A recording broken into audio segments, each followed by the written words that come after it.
Welcome back guys. ඉතින් සියලු දෙනා සාදරයෙන් පිළිගන්නවා පහින්දුල්ගේ YouTube channel එකේ තවත් අලුත් වීඩියෝ එකක් එක්ක.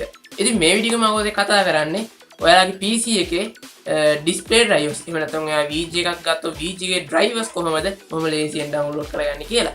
ඉතින් සාපේක්ෂව ඉතින් අපිට VG drivers download කරන්න විදි තුනක් තියෙනවා. පළවෙනි දේ තමයි අපිට පුළුවන් කෙලින්ම අදාළ නිෂ්පාදන සමාගමට ගිහින් ඒ වෙබ්සයිට් එකෙන් download කරගන්න. එහෙම නැත්නම් third party application එක download application එකකින් download කරගන්න. එහෙම නැත්නම් පුළුවන් ඔය අලුතෙන් graphic card එකක් ගත්තා නම් ඒකට හැමෝම DVD එකක් එකකින් දාලා install කරගන්න. ඉතින් අද මම කියලා දෙන්න Intel, AMD, NVIDIA. ඉතින් මේ platform තුනේම display drivers කොහොමද download කරගන්නේ කියලා. එහෙනම් වීඩියෝ එකට යමු. හරි ඉතින් ඕගොල්ලෝ මුලින්ම සිද්ධ වෙනවා ඔයාලා මොකක් හරි ඩවුන්ලෝඩ් කරන්න බලාගෙන ඉන්නවා නම් Intel graphic driver එකක් ඉතින් මම දැන් කියලා දෙන්න Intel onboard graphic තියෙන CPU එක drivers කොහොමද download කරගන්නේ කියලා. ඉතින් ඔයාලා මුලින් සිද්ධ වෙනවා CPU එකේ නම ගහගන්න. ඉතින් ඔයාලා මේ විදිහට i5 9400 කියලා මම එක CPU එක නමක් මේ විදිහට ගහනවා. ඉතින් මේක ගෙවට පස්සේ ඉතින් ඔයාලා වෙන්නේ මම Intel ලගේ ඒගොල්ලන්ගේ site එකට මේ විදිහට යක්කන් යනවා. මේ ප්‍රොසෙසර් එකේ විස්තර පෙන්නන්න. ඇත්තට පේන්නේ විස්තර බලන්න නෙමෙයි. graphic driver download කරගන්න. ඉතින් මේ විදිහට මම download කරන්න කියලා මෙහි මාවට පස්සේ මෙතන තියෙනවා download and software කියලා. ඉතින් සමහරක් වෙලාවට මේක මෙතන තියෙනවා, සමහරක් වෙලාවට මේක මෙතන තියෙනවා. ඒක එච්චර ගණන් ගන්න එපා. ඉතින් කොහොම හරි මෙහෙම ගියාට පස්සේ download and software කියලා එකක් තියෙනවා. ඔයාලට මේ කුට්ටේ මෙහෙම යන්න වෙනවා.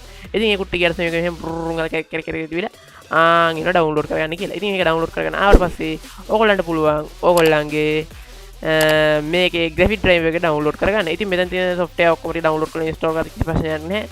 ඉතින් graphic driver එක විතරක් ඕනේ කට්ටියට පුළුවන්. ඉතින් Windows 10 එකේ අලුත්ම අප්ඩේට් එකට වෙනමයි ඊට පස්සේ Windows 11 වලට වෙනමයි ඔහොම බ්ලා බ්ලා බ්ලා ಜಾති ගොඩාක් තියෙනවා. ඉතින් මෙතන තියෙන මේ Windows 10 64 bit කියලා ඉතින් මම සාමාන්‍ය දින ඔන්න download කරනවා. මෙතන filter list කියලා තියෙන filter එක ගැන ක්ලික් කරන්න උත් වෙන්නේ. මේක view details කියලා තියෙනවා ඒක. download streaming start කියලා ඒක මම හිතන්නේ drive එක නෙමෙයි. ඒක වෙන මගුලක් කමක් නෑ. මේ තියෙන්නේ අපේ graphic card driver එක. ඉතින් ඒක පේන්නනවා ඇති. මේක තමයි අපේ graphic card driver එක කියලා. ඒක right මේ විදිහට මේක download කරගන්න කියලා එනවා. ඉතින් මේ විදිහට පේනවා MB 500 ගණක් වෙනවා අපේ graphic driver එක. ඉතින් මම තව කොහෙද පෙන්නන Intel එකේ මේ විදිහට අරගෙන දැන් මම පෙන්නන ඕලන්ට i7 4th gen එක graphic drivers කොහොමද download කරන්නේ. ඉතින් i7 කියලා හෙව්වා 4770 ඉතින් මම මේ search කරලා processor එක නම. ඉතින් මේ විදිහට මේක search කරා එතකොට ඔයාලට මේ විදිහට download කරගන්න තැනක්. ඒ කියන්නේ මේ විදිහට Intel ලගේ කොළ site එකේ මෙන්න මෙතන තියෙන download button එක. ඉතින් මේ ක්ලික් කරාට පස්සේ ඔයාලට පේනවා ඉතින් මෙහෙම ආවට පස්සේ මෙතන තියෙන graphic driver එක download කරගන්න.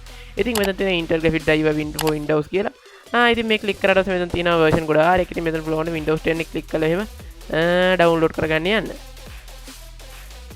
ඉතින් ඒක MB 198ක් වෙනවා. ඉතින් ඔහොම තමයි බොහොම ලේසියෙන්ම Intel processor use කරන එකේ onboard graphic download කරගන්න. ඉතින් ඊළඟට වෙනවා මම NVIDIA GeForce නැත්නම් NVIDIA graphic card use කරන එකේ drivers කොහොමද download කරගන්නේ කියලා. ඉතින් ඕගොල්ලෝ මේ විදිහට Google එකේ නිකන් ගහන්න. ඕගොල්ලන්ගේ graphic card එක නම් උදාහරණ මම ගන්න GTX 960 කියලා මේ විදිහට. ඉතින් 960 කියලා ගහුවට පස්සේ මම මෙහෙම අලුත්ම page එකකට යනවා Intel ලගේ. ඉතින් මෙතන මම යනවා. ඉතින් NVIDIA GeForce 960 series graphic card කියන එක මෙහෙම ක්ලික් කරනවා. ඉතින් මේක මෙහෙම බ්ලා බ්ලා ಜಾති ගොඩාක් තියෙන driver කියන එක ක්ලික් කරන්න. driver කියන එකට ඇවිල්ලා ඔයාලට සිද්ධ වෙනවා මෙන්න මේකේ graphic card එක තෝරන්න. ඉතින් ඕගොල්ලෝ පේනවා ඇති මෙතන GeForce කියන එක වෙනස් කරන්න එපා. මේක ඉතින් අපිට තියෙන්නේ graphic driver එක download කරන්න මේක මෙහෙම තියන්න.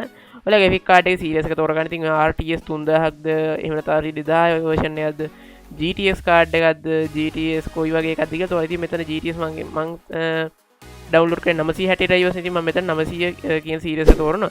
ඉතින් මෙතන M කියලා වන්නේ laptop වලට graphic drivers download කරන. ඔක දැකලා ඇති GeForce 940M GeForce 960M කියලා තියෙන්නේ. ඒව තමයි මෙතනින් බා ගන්න තියෙන්නේ මේ M අකුරෙන් කියලා තියෙන ඒවා. ඉතින් මේ M අකුරෙන් කියන එක RTS එකේ ඉඳන් හැම එකේම තියෙනවා.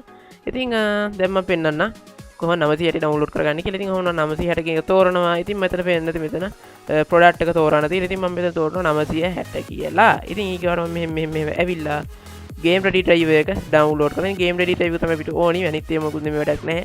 game ready එක තිබ්බම ඇති. ඉතින් ওই විදිහට අවරස් මම game ready driver එක මේ විදිහට select කරලා තෝර ගන්න එපා. ඉතින් මේ විදිහට accept කියලා දෙනවා. ඊට පස්සේ මේකේ ඕගොල්ලන්ට පේනවා. ඉතින් game ready driver එකේ ආපු version ඔක්කොම ටික මේකේ පෙන්නනවා 470 version එකේ ඔක්කොම ටික. ඉතින් ඕගොල්ලන්ට පුළුවන් මෙතනින් get download කියලා මම මේ ක්ලික් කරනවා. ඉතින් මේක download කියලා ක්ලික් කරාට පස්සේ ඔයාලට වෙන්නේ MB 800 ගානක ලොකු ෆයිල් එකක් තියෙනවා download කරගෙන. ඉතින් මේක මෙහි ක්ලික් කරලා පස්සේ download කරන්න එනවා. ඉතින් ඕක තමයි බොහොම ලේසියෙන් Intel නෙමෙයි NVIDIA graphic card එක drivers download කරන්නේ. ඉතින් ඊගාර මම පෙන්නන AMD card එක කොහොමද drivers download කරගන්නේ. ඉතින් ඔයාලට AMD card එක ගත්තොත් මම ගන්නවා R7 360. ඉතින් ඔය විදිහට මම දැන් සර්ච් කරනවා Google එකේ. ඉතින් සර්ච් කරාට පස්සේ ඔයාලට පේනවා මේ විදිහට Radeon graphic cards වල විස්තර තියෙනවා. ඉතින් මේ විදිහට ආවට පස්සේ ඔයාලට පුළුවන් AMD site එක මේ විදිහට පිය වෙනවා. ඉතින් AMD site එකට ගියාට පස්සේ ඔයගොල්ලන්ට පුළුවන් ඔයගොල්ලන්ගේ graphic card එකේ drivers download කරගන්න. මෙම ගියා driver ගියා Windows 10 තේරුවා. ඔයාලට පේන්නේ මෙතන version එක තියෙනවා. මේ ක්ලික් කරේ ගාම ආරකේ වගේ පටස් ගාලා බ්‍රෑ වෙනවා. ඉතින් මෙතන pro version enter එක දැන් වැඩි දියා විස්තරයක් කරනවා. ඔයගොල්ලන්ට ඕනි software එක තමයි මෙන්න මේක Radeon software කියන එක. මේක තිබ්බ මැදි සාමාන්‍යයෙන්. ඉතින් ඕක download කරගත්තට පස්සේ ඕක install කරන්න තියෙන double click කරලා ඊට පස්සේ PC එක restart කරලා සාමාන්‍ය විදියට PC එක on වෙනවා. graphic drivers එකත් එක්ක. ඉතින් මේ graphic drivers එකත් එක්ක ඔයගොල්ලන්ට direct version එකත් හම්බෙනවා. ඉතින් මේ වීඩියෝ ගැන ඔයගොල්ලෝ මොකද හිතන්නේ? මේ වීඩියෝ ප්‍රයෝජනවත් වුණොත් එහෙනම් ඉතින් තවත් යාළුවන්ට බලන්න share කරන්න අමතක කරන්න එපා. ඉතින් මේ වීඩියෝ හොඳයි නම් අපේ YouTube channel subscribe කරලා තියාගන්න අමතක කරන්න එපා. එහෙනම් ඉතින් හැම අලුත් වීඩියෝකින් තව ඔයගොල්ලන්ට සුබ දවසක්.